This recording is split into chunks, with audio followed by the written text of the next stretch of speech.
बिस्मिल्लाहिर्रहमानिर्रहीम। नाज़रीन अस्सलाम वालेकुम। इमरान वसीम हाज़िर खिदमत है। नाज़रीन आज 7 अगस्त है, दिन है जुम्मतुल मुबारक का और साल 2020। आज एहतसाब अदालत इस्लामाबाद से दो खबरें हैं। एक खबर यह है कि चेयरमैन बहरिया टाउन मलिक रियाज हुसैन के दामाद जैन मलिक करप्शन के 7 में से 6 मुकदमात में 950 करोड़ रुपए की रकम जो 9.5 अरब रुपए बनती है वापस देने के लिए तैयार हैं। Chairman NAB justice retired Javed Iqbal ने जैन मलिक की प्ली बारगेन की 6 करप्शन के मुकदमात में दरखास्तों को एक्सेप्ट करते हुए आज एहतसाब अदालत में पेश कर दिया है। और ज़रा ये बताते हैं कि 7वां जो जैन मलिक पर करप्शन का मुकदमा है, जिसे आइकॉन टावर केस भी कहते हैं, उसमें कई अरब रुपए की रिकवरी हो सकती है। लेकिन उस मुकदमे में जैन मलिक की प्ली बारगेन की दरख्वास्त में एक टेक्निकल रुकावट पैदा हुई है, जिसकी तफसीलात आगे चल के हम आपके साथ शेयर करेंगे। आज एहतसाब अदालत ने साबिक सदर आसिफ अली जरदारी की डिलेइंग टैक्टिस की तमाम दरखास्तों को मुस्तरद कर दिया और साबिक सदर आसिफ अली जरदारी को फ़र्द जुर्मायत करने के लिए 10 अगस्त को तलब कर लिया गया है।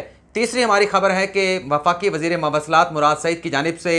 कर्जा कमीशन के चेयरमैन को एक ख़त लिखा गया है, जिसमें साबिक सदर आसिफ अली जरदारी, साबिक वज़ीर आज़म नवाज शरीफ और साबिक वज़ीर आला शहबाज शरीफ की राम कहानियाँ जो है वो दर्ज की गई हैं। वो भी हम आपको बताएंगे। लेकिन सबसे पहले बात कर लेते हैं आज एहतसाब अदालत में पिंक रेजिडेंसी और एक रफाही प्लाट की गैर कानूनी अलॉटमेंट से मुतल्लिक केस की समाअत हुई। दोनों नैब के मुकदमात में बहरिया टाउन के जो चेयरमैन हैं मलिक रियाज हुसैन के दामाद जैन मलिक उसमें एक्यूज़ हैं। आज नैब की जानिब से दरखास्तें अदालत में पेश की गई कि चेयरमैन नैब ने जैन मलिक की जो प्ली बारगेन की दरखास्तें थीं उन्हें एक्सेप्ट कर लिया। जब ये अदालत को के सामने दरखास्तें रखी गई तो अदालत का ये कहना था कि जैन मलिक खुद किधर हैं जिन्होंने ये प्ली बारगेन जो है वो चेयरमैन नैब के साथ की है, जिस पर जैन मलिक के वकील ने अदालत को ये बताया कि जैन मलिक जो है वो बैरून मुल्क हैं, आप उन्हें वीडियो लिंक पर देख सकते हैं, लेकिन वो पाकिस्तान फ़िलहाल वापस नहीं आ सकते। अदालत की जानिब से ये कहा गया कि अब तक जो प्ली बारगेन की दरखास्तों पर कार्रवाई हुई है वो सारी चेयरमैन नैब की जानिब से की गई हैं।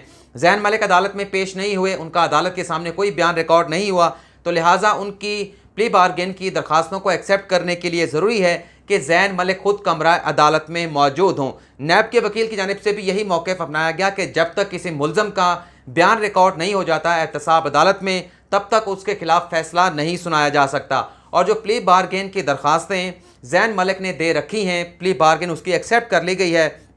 और ये दरअसल प्ली बारगेन करना अपना जुर्म जो है वो कबूल करने के मुतरादिफ है। और वो जैन मलिक खुद अदालत में आए और आकर ये कहे कि उसने ये प्ली बारगेन की दरखास्तें चेयरमैन नैब को दी थी, इतने अरब रुपए वो देने के लिए तैयार हैं। जब तक वो खुद अदालत में नहीं आएंगे तब तक उनकी ये प्ली बारगेन की दरखास्तें एक्सेप्ट नहीं हो सकती। अदालत का ये कहना था कि आज अगर हम जैन मलिक की अदम मौजूदगी में ये दरख्वास्त प्ली बारगेन की एक्सेप्ट कर लेते हैं तो कल को जाके जैन मलिक जो है वो मुकर सकता है, मुनहरफ हो सकता है कि ये प्ली बारगेन उनकी जानिब से नहीं किया गया था, बल्कि प्ली बारगेन बहरिया टाउन की जानिब से किया गया था। और जब किसी जुर्म का इकरार कर लिया जाता है तो वो ऐसा ही होता है कि वो बंदा जुर्म का इकरार करने के बाद मुजरम बन जाता है, फिर एहतसाब अदालत अपना फ़ैसला सुनाती है। लेकिन जैन मलिक के वकील ने यह कहा कि प्ली बारगेन करने के बावजूद भी जैन मलिक जो है वो मुजरम नहीं बनेंगे, बल्कि उनकी मुजरम जैसी हैसियत होगी, लेकिन वह मुजरम नहीं होंगे। अदालत ने इसने कहा कि जैन मलिक चूँकि नहीं आ रहे तो लिहाजा हम इस मामले पर अपना फ़ैसला सुनाएंगे,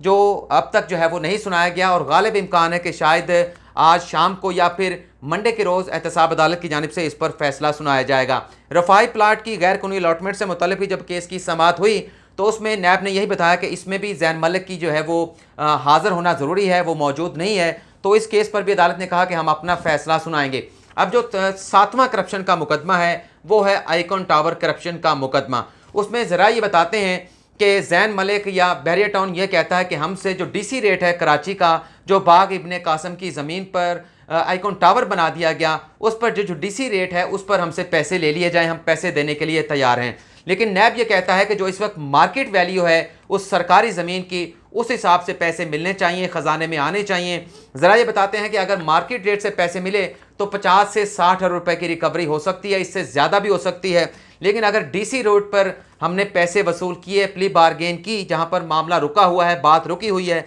तो ये बात करोड़ों रुपए में ख़त्म हो जाएंगी और वसूली जो है वो अरबों रुपए की नहीं होगी। ये नाज़रीन था कि कहाँ पर जाकर जो 7वां करप्शन का मुकदमा है प्ली बारगेन की दरख्वास्त में रुकावट पैदा हुई। अब देखते हैं कि चेयरमैन नैब डीसी रेट के ऊपर जैन मलिक से रिकवरी करते हैं या फिर मार्केट वैल्यू के हिसाब से। होनी तो वैसे मार्केट वैल्यू के हिसाब से ही होनी चाहिए, क्योंकि कराची में ज़मीनें इतनी महंगी हैं तो डीसी रेट के ऊपर तो ना होने के बराबर जो है वो कीमत मिलेगी। अब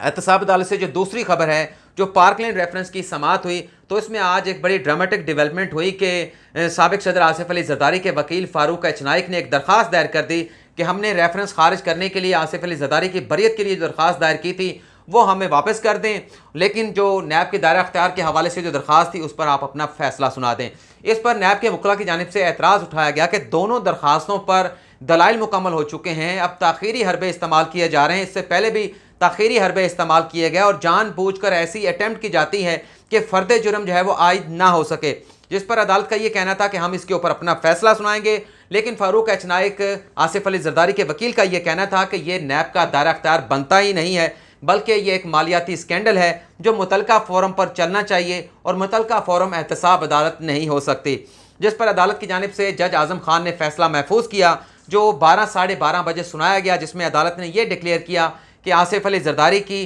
कि ये मुकदमा पार्कलैंड रेफरेंस का एहतसाब अदालत में नहीं चल सकता, ये दरख्वास्त भी मुस्तरद की जाती है और उसके साथ साथ रेफरेंस खारिज करने की, आसिफ अली जरदारी को बरी करने की दरख्वास्त को भी हम वापस नहीं करेंगे। हम इन दोनों दरख्वास्तों को भी रिजेक्ट करते हैं और साबिक सदर आसिफ अली जरदारी 10 अगस्त को पेश हों, उन पर फ़र्द जुर्म आयद की जाएगी। और अदालत ने यह भी डिक्लेयर किया कि ये मुकदमा फेक अकाउंट का, पार्कलैंड रेफरेंस का, ये एहतसाब अदालत का ही दायरा अख्तियार बनता है और इस पर समाअत या ट्रायल जो है वो एहतसाब अदालत में ही होगा और फैसला भी एहतसाब अदालत ही सुनाएगी। और अब हम बात कर लेते हैं वफाकी वज़ीर मवासलात मुराद सईद की जानिब से कर्जा कमीशन के चेयरमैन हुसैन असगर को लिखे गए ख़त की। जो ख़त मुराद सईद ने कर्जा कमीशन के चेयरमैन को लिखा है, उसमें यह बताया गया है कि वज़ीर आज़म इमरान खान ने साबिक दौरे हुकूमतों में जो मुल्की और गैर मुल्की कर्जे लिए गए थे उसकी तहकीकात के लिए कमीशन बनाया और आपको उसका चेयरमैन मुकर्रर किया गया। मुराद सईद ये कहते हैं कि साबिक सदर आसिफ अली जरदारी, साबिक वज़ीर आज़म नवाज शरीफ और साबिक वज़ीर आला पंजाब शहबाज शरीफ के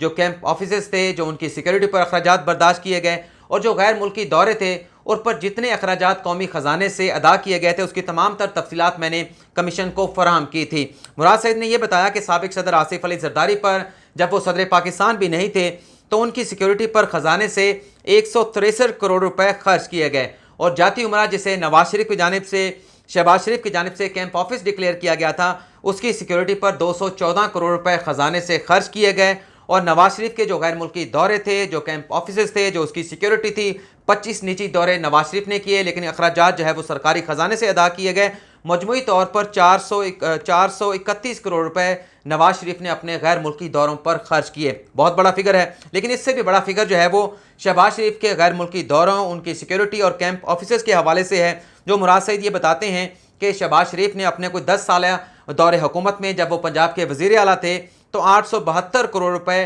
ख़जाने से उनकी सिक्योरिटी के हवाले से, उनके गैर मुल्की दौरों के हवाले से खर्च किए गए थे। इसी तरह से साबिक सदर आसिफ अली जरदारी के हवाले से ये बताया कि उनकी सिक्योरिटी पर, कैंप ऑफिसर्स पर और गैर मुल्की दौरों पर 316 करोड़ रुपए खर्च हुए और 59 जो प्राइवेट दौरे आसिफ अली जरदारी ने किए उसके अखराजात भी सरकारी ख़जाने से अदा किए गए। ये तकरीबन मैंने जो हिसाब किताब लगाया है, ये 18 से 17 अरब रुपए की रकम बनती है जो नवाज शरीफ, आसिफ अली जरदारी और शहबाज शरीफ की सिक्योरिटी, कैंप ऑफिसर्स और गैर मुल्की दौरों पर ख़जाने से अदा किए गए थे। लेकिन नाज़रीन, मुराद सईद ने अपने ख़त में यह भी लिखा है कि अवाम जो है इनके लूट की वजह से पहले इनसे तंग है, तो फौरी तौर पर ये जो अखराजात इनकी सिक्योरिटी पर, कैंप ऑफिसर्स पर, इनके गैर मुल्की दौरों पर खर्च किए गए, ये इनसे वापस किए जाएँ, इनसे वापस लिए जाएँ। और जो मैंने मालूमात कमीशन को फ़राहम की है, मेरी मालूमात पर जो अपडेट हैं वो मुझे फ़राहम की जाए, मौजूदा स्टेटस बताया जाए। ये ख़त लिखा गया है मुराद सईद की जानिब से कि उनकी मालूमात पर कार्रवाई क्या की गई और इस वक्त की सूरत हाल, मौजूदा सूरत हाल क्या है।